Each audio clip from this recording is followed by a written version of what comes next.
What's up, guys? It's your girl Stacy Cake, your host for What's High, and today I'm here to give my reaction and my rating for the movie Him. Make sure you guys like, subscribe, and comment if you like this type of content, and let's get into it.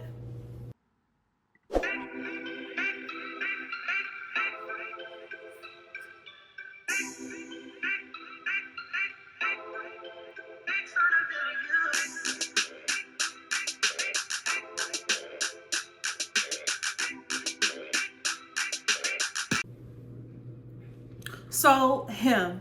This movie is from Monkey Paw Productions, Jordan Peele's production company, and a lot of people were excited when they saw Jordan Peele had a hand in this film, but it's actually written and directed by Justin Tipping. So overall, I thought this screenplay was really exciting and different, and I'm loving the unique kind of takes on horror lately, where they're not ghostly per se, but they're still scary.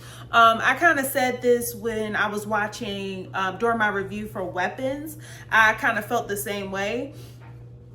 This storyline, I loved how they showed Tyriq Withers' character Cam being groomed for brutality and success in football as a kid by his dad. I love that they showed that. I thought that was a really great part that they included in the storyline to show, like, to not just mention it, but to actually show those moments. I think really made everything more impactful as we got to know like more of the plot and how it unfolded. Another thing that I really liked was the historical and ritualistic components of the film. I feel like they added a lot of depth to the plot. It kept it more from just being like, oh, someone with just evil intentions or something. Like, this was like a historic ritual, and I love that they took the time to explain that through Marlon Wayans' character, Isaiah White. I love that they took the time to kind of explain that right off the bat. They kind of were hinting towards the beginning of football and how it all began, and just those details and how they were able to weave that into this film, I thought really, again, added some depth to the plot. The only thing I did feel like, the fact that they like kind of split up, they talked about how football began, and they talked about some of the Marlon Wayans' character Isaiah White told Cam some of the like historical context about football and things like that, but it connected to the monologue he gave later about the ritual. And I have a little bit of a short memory, so I couldn't really quite remember everything that he said in the beginning to tie it to the explanation about the ritual that he gave towards the end of the film. So that I do need to watch this film again, because it was kind of, I got kind of what happened, but to like fully comprehend it, I do feel like I need to see the film again, just because I feel like it was a lot to kind of take in. My mind was kind of like taking in a lot. It was a lot going on in this movie. Also, I do feel like that the setup when Cam was attacked by when he was practicing, when he first came back to his hometown and he was practicing on the field by himself and he got hit in the head by the mascot, that I predicted that off back, that was a setup to get him to Isaiah White's house. Like, you could kind of figure that out kind of easily. So I don't know if that's a good or a bad thing. I mean, I feel like it wasn't really a big like plot twist kind of movie, but yeah, I kind of knew that. So, you know, a big thing for me is I love movies that evoke emotion or evoke an emotional response or physical response for me. That's really what makes a movie great to me. And I will say that the brutality in this movie is what made it horrifying. That's why it wasn't necessarily your typical horror film. Like, it wasn't jump scare scary, as I like to say, but it was concept scary, as well as not even, it was gory, but it wasn't gory in the, like, when you think of Saw or when you think of like Evil Dead Rise. I really feel like it was just brutal, like, but it was done in a way that you could feel the pain of what you were watching, and that's what made this film horrifying. So I do like, that was definitely a big highlight for me when watching this. I was like, it was cringy, but in a good way. Like when Cam and Isaiah were dueling it out at the end, and he broke his arm, pop, pop, pop. Oh man, I was like, oh, I felt it. And then of course the scene which they show, I believe, in the trailer, where the white guy is getting hit in the face with the football repeatedly, with the machine that shoots the footballs out, and the football kept hitting him in the face. That was crazy. And it was like, he got up laughing in the end. Like, that scene was crazy. Yeah, just those things, which kind of lend to another thing that I'm going to talk more about later, because the visuals of just the brutal and violent scenes were just insane. Another thing I loved about the storyline was that somebody was actually trying to help Cam. The medical professional, Marco, he was warning him. And I love the detail at the end where they showed that the needle had the words "run" on it. So I was actually, spoiler alert, really sad when Marco got killed, because I was like, oh no, like, they're just like clearly ruthless, and they clearly got word that he was trying to warn Cam about what was going on, like, leave now. But Cam just like, I mean, granted, it's hard for him to figure out where to go because he don't have his phone or nothing, but he was isolated, and they did that on purpose. They isolated him, and they're giving him this blood that's like revamping him, so he's not even feeling as bad as he would genuinely feel, because he's getting the injections of the dead quarterback's blood. So it's just like, yeah, that was like the scenes where they showed that blood like healing him and stuff was crazy. So, but I loved like that concept. I don't know, that was just very creative coming up with that. Shout out to the writers on that. That was just very creative to me. And I loved Marco, just like him trying to help him and give him those little tidbits. That was something that stood out for me. The crazy fan scene where Cam was like about to kill her, choke her out in the sauna. I think that was such an important scene, even though Cam ended up not being the one that killed her. Spoiler alert, it was Isaiah. But just that scene of him choking her out, it lended to like the character development of what this camp was doing to him and how it was changing who he was so quickly. Or, since we know he was being groomed for so long, bringing out who they were prepping him to be. Like, it was bringing it to the forefront. And I just thought that scene was very powerful as far as like the evolution of Cam's character goes. Granted, it was mostly self-defense, but you can tell he kind of snapped a little bit, where he was like losing the plot a little bit. He was just kind of zoned out and just like choking Shorty out. But she was crazy as a bed bug, not gonna hold you. Another thing, the ending blew me. So if you guys want to hear about the ending, fast forward a little bit. But the ending blew me because it was like, okay, he defeated the owners and the judges. He killed them. He killed Julia Fox, who seemed like she was very much at the head of this, which was kind of crazy plot detail as well. Because I felt like in the preview, I remember in my reaction to the trailer, I initially said I thought Julia might be the one that was trying to warn Cam, but it turned out to be Marco.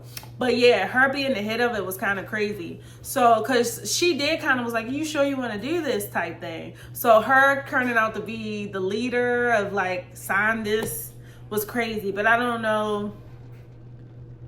I would love to kind of know more details about her relation to all of it. But, oh, something just clicked, y'all. Like, that's kind of low-key, I might be reaching, but though, like, you know how they say, like, NFL players, like, or, like, athletes, not just NFL players, but, like, athletes will end up, like, they make it big, and then those are always the ones with like a white wife or girlfriend, and then how it like comes with the position of the contract. Yo, and she was there when he had to go sign the contract. She would have took that position. Yo. Oh, I love it when I have like an epiphany when I'm talking about these things. Crazy. But yeah, so that's a whole nother thing. That's actually pretty dope. I gotta watch some interviews to see that. But yeah, let me know if you guys think I'm right. Like, I feel like she kind of came with the contract, because you know how they always saying that about athletes. So like, he signed a contract, he get the fame, he's the GOAT, and he get the white woman. Yo, and it's Jordan Peele. So you know it's probably some tea to that. I clapped it. I didn't think about that. This is why I love doing this, because it's just, as you talk, you realize things. But yeah, the ending just blew me, because after he did all that hacking, which the scene was tough, but like after he did all that, it was like, okay, are you just gonna go back to your regular life? Like, what's next? Do you just pass up football altogether? Like, what is next? How the owners are dead. So it's just like, I'm just wondering, is it going to be a part 2? Is that what they setting it up for? Is they going to call, like, what are they going to call the part 2? It's just like, it kind of left me with a lot of questions, but that may have been intentional. So yeah, let's move on to visuals. What I was talking about earlier, the injuries and the violent plays, the visuals and played like such a huge part in making this film so intense. Like the effects of seeing like the heads clash together, how certain things like being tossed around and smashed into the wall was affecting Cam's brain injury, was already injured. Insane. Even the visual of the title sequence where they had the words him, and then they had like Cam's head in the back, but the stitches looked like a stitch on the football. That was crazy to me. Like, just those details. I love visual details like that. It's super cool to me. That was like a really big part of this story, and even down to how the film evoked emotion came down largely to those visuals of the injuries and no sleep. The brutality going on during the practices, and during Isaiah and Cam's fight. Just chef's kiss. Definitely a big highlight for me.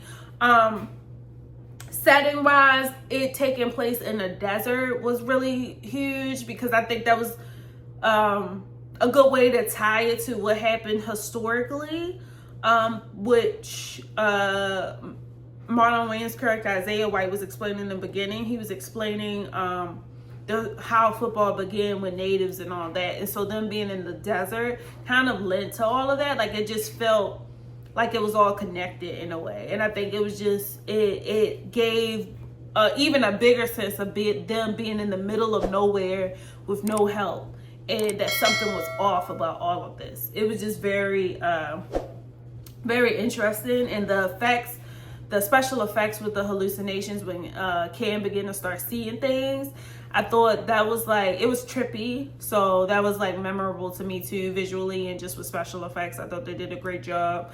And the font of the text, I love the text font that they use for like day 1, day 2, day 3, like day 5, and I loved how they named those, and we got to do that.